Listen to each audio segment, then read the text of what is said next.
ቃል በጣም ኢምፖርታንት ስለሆነ አብረን እናያለን። እነዚህን ቃላት እንድትይዙ ይፈልጋል። ሜቲኩለስ ማለት ኬርፉል ብለናል አይደል? ኬርፉል የሚመስሉ ሌሎች other words አሉ። የኤስኤቲ ቃላት ስክራፒዩለስ አለ። ስክራፒዩለስ ያው the same stuff ምንድነው? በጣም ኬርፉል ማለት ነው። ማለት ፔንስ ቴኪንግ የሆነ ሰው ፔንስ ቴኪንግ ማንኛውንም ሪስክ የሚወስድ ሰው ማለት ነው። ፔንስ ቴኪንግ ስክራፒዩለስ በቃ አንድ ላይ መያዝ ነው። ወይም ደግሞ you can add one more ሌላ የኤስኤቲ ቃልና በእንትንም የምትመጣ ስለሆነ እቺ እንድትይዙ ይፈልጋል። ስክራፒዩለስ ካል ፔን there is conscientious ማለት this very important word አንደኛ በእንግሊዘኛው ስፔሊንጉ ይጠየቃል፣ በሌላ ቦታ ደግሞ ትርጉሙ ይጠየቃል። conscientious ማለት very careful person ማለት ነው። vigilant ማለት ነው። so meticulous ማለት ነው። so conscientious SCIE ነው ማለት ነው። አናሎጂ ሎጂካል ሪዝኒንግ ሲሎጂዝም በሌሎች ጥያቄዎች ስለምናይ ለዛሬ ቮካቡላሪ ብቻ ነው የምናየው ማለት ነው። አንቶኒም እና ሲኖኒም ብቻ ተጀማሪ ሊሆን የሚችል ነው but still the words are important. So let's have the first question. The word abundant is closest in meaning. Abundant is underlined and closest in meaning. So you are asked the synonymous ነው የጠየቃችሁ። So what's abundant? abundant ምንድን ነው? abundant meaning አንድ ነገር ከመጠን ያለፈ ወይም ደግሞ available የሆነ ማለት ነው። available ነው ማለት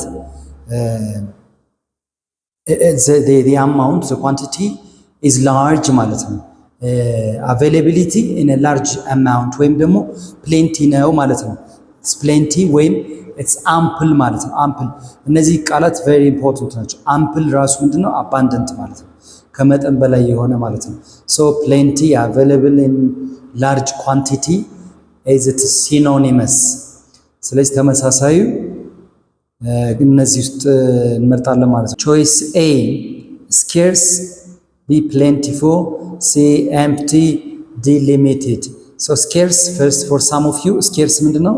I have to say it rare ነው ማለት እንደዚህ በየቦታው የማታገኙት ማለት ነው። scarce ከሆነ rare or limited ማለት ነው። ወይም ደግሞ insufficient in short insufficient ነው ማለት ነው። insufficient to meet the demand ማለት ነው። so scarce is insufficient to meet the demand በቂ ያልሆነ ማለት ነው። እጥረት ማለት ነው። shortage ማለት ነው። in short ባጭሩ shortage ማለት ነው።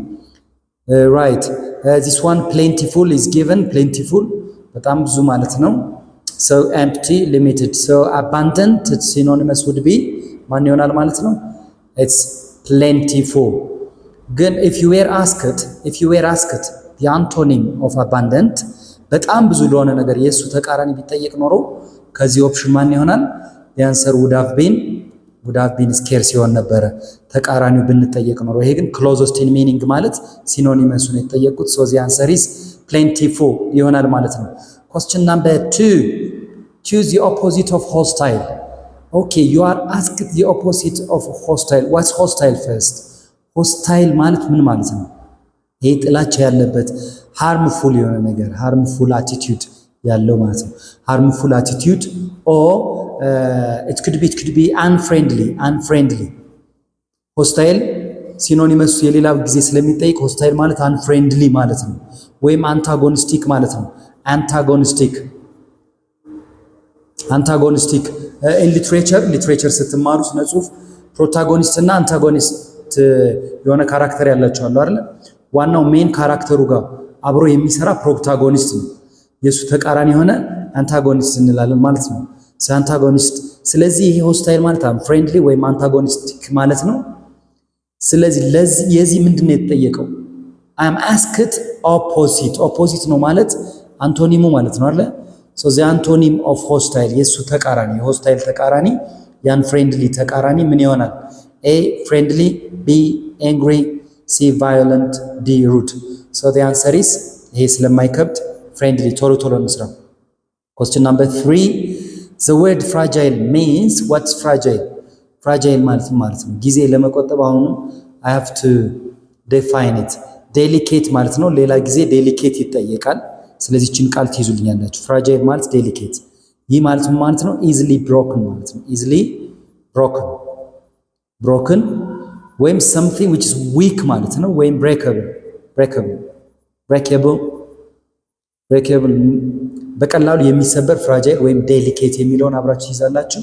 ይሄም ኤስኤቲ ላይ የሚጠየቅ ነው፣ ይሄም የሚጠየቅ ነው። ስለዚህ እዚህ ጋር the word fragile means ሲኖኒመስ ነው የተጠየቁት። therefore strong, easily broken, heavy, flexible. so the answer is easily broken ነው። ይሄ ግን ምን ማለት ይሆናል? ዊክም ማለት ሊሆን ይችላል። delicate,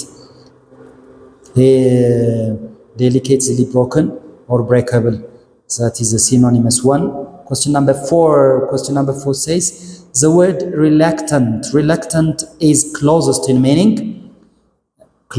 meaning ማለት ሲኖኒምስ ነው የተጠየቁት ማለት ነው። ተመሳሳይ ትርጉም የያዘ ነው። so reluctant ማለት what does reluctant mean?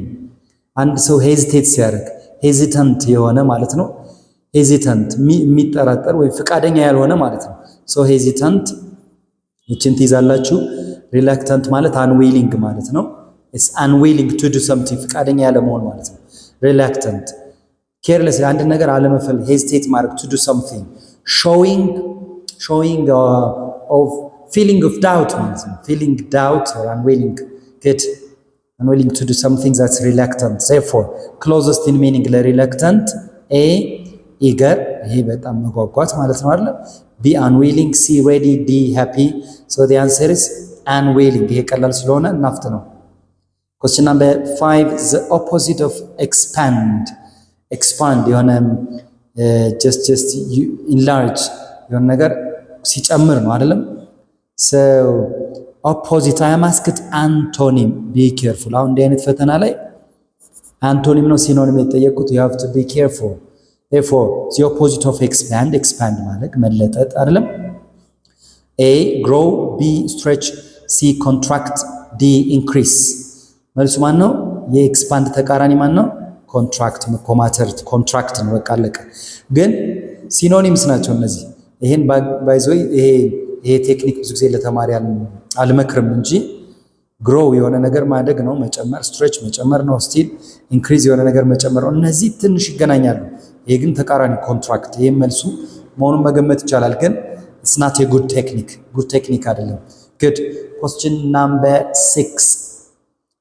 6 says the word meticulous means so meticulous ምንድን ነው?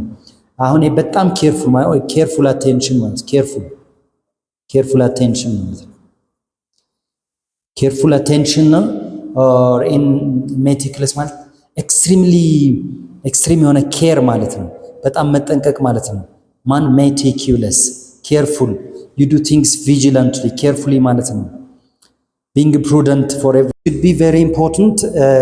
እቺ ቃል በጣም ኢምፖርታንት ስለሆነ አብረን እናያለን። እነዚህን ቃላት እንድትይዙ ይፈልጋል። meticulous ማለት careful ብለናል አይደለም? careful የሚመስሉ ሌሎች other words አሉ። የኤስኤቲ ቃላት scrupulous አለ። scrupulous ያው the same stuff ምንድነው? በጣም careful ማለት ነው። ማለት painstaking የሆነ ሰው painstaking ማንኛውንም ሪስክ የሚወስድ ሰው ማለት ነው። painstaking scrupulous በቃ አንድ ላይ መያዝ ነው። ወይም ደግሞ you can add one more ሌላ የኤስኤቲ ቃልና በእንትንም የምትመጣ ስለሆነ እቺ እንድትይዙ ይፈልጋል። scrupulous ካል there is conscientious ማለት this very important word አንደኛ በእንግሊዘኛው ስፔሊንጉ ይጠየቃል፣ በሌላ ቦታ ደግሞ ትርጉሙ ይጠየቃል። conscientious ማለት very careful person ማለት ነው። vigilant ማለት ነው።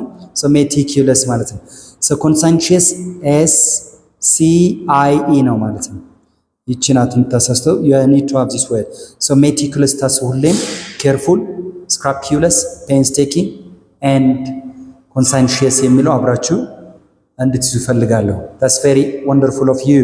so ለዚህ ተመሳሳዩ ማን ነው? careless, very careful, fast and lazy.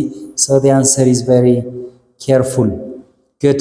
ambiguous there. ambiguous means ምንድን ነው? ambiguous something which is not clear, unclear ግልጽ ያልሆነ ነገር ነው አይደል? ambiguous ይቺ ambiguous ሌላ ፈተና ላይ ተጠይቆ አውቃለሁ። ስለዚህ አብረን በምን በስፔሊንግ እንግሊዘኛው ላይ ኤስኤቲው ላይ ሳይሆን UOUS ነው የሚያልቀው። ልክ እንደማን ኮንቲኒየስ አሁን ብዙ ተማሪ ሚስፔል ያደርጋል አይደል? ኮንቲኒየስ የሚያልቀው UOUS ነው። this is the correct spelling. so look at it. ambiguous something not clear ማለት A clear አንቶኒሙ ነው። እዚህ ጋር ኦፖዚት ቢባል ነበረ። B interesting C false D uncertain in meaning እርግጠኛ ያልመሆን።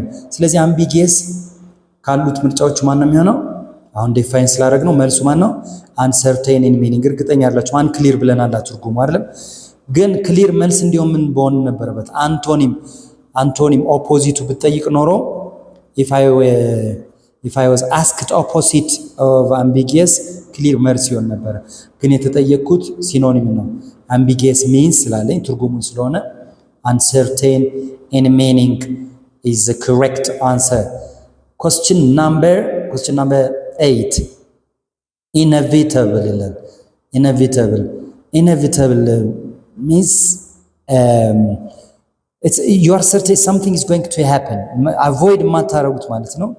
የማይቀር ማለት ነው። የማይቀር ነገር or you are certain something is going to happen. so inevitable from these options avoidable, B impossible, C certain to happen, D unlikely. It's a nice question. ለምን avoidable ይሄ የማይቀር ማለት avoidable ሊሆን አይችልም። ተቃራኒ ነው የሚሆነው። impossible certain ይሄም unlikely ይሄም ሊሆን አይችልም። ከዚህና ከዚህ impossible or certain to happen የማይቀር ከሆነ inevitable it's a must to happen, you are certain to happen, so the answer is certain to happen. All right, question number 9 says impartial. very nice. impartial means what's impartial? impartialን ለማወቅ መጀመሪያ ማን ማወቅ አለብን? partial። አሁን አንድ ሰው if someone is partial የሆነ ሰው ምን አይነት ሰው ነው? partial a person who is biased ማለት ነው። biased ወይም ባጭሩ ምን ማለት ነው? partial ማለት just favoring አንዱን ሰው ብቻ አንዱን ሳይድ ብቻ መደገፍ ማለት ነው። favoring one side ማለት ነው አይደል? one side ወይም ማዳላት ማለት ነው ባጭሩ partial። ስለዚህ እዚህ ጋር what you have added is impartial ስትሉት የዚህ ተቃራኒ ነው። ይሄ ምን partial የሚያዳላ ከሆነ impartial የማያዳላ ነው ማለት ነው። right? therefore it's very simple። አሁን ይሄን ለመመለስ ቀላል ነው ማለት ነው። so impartial is the opposite of partial. so impartial means biased, B neutral, C emotional, D weak. emotional እና weak እንደተፈታኝ ታወጣላችሁ። so emotional እና D omitted። ስለዚህ biased ነው biasedማ አይደለም impartial partial ቢሆን ነው biased ማለት partial ሲሆን ነው ብለን እዚህ ጋር ዲፋይን አድርገናል። so partial ቢሆን ነበር partial is a biased one partial therefore ይሄ አንቶኒሙ ብትጠይቅ ነበር እዚህ። ስለዚህ impartial የማያዳላ ሰው ስለሆነ it's neutral is the correct answer. this is Moorish English. thank you.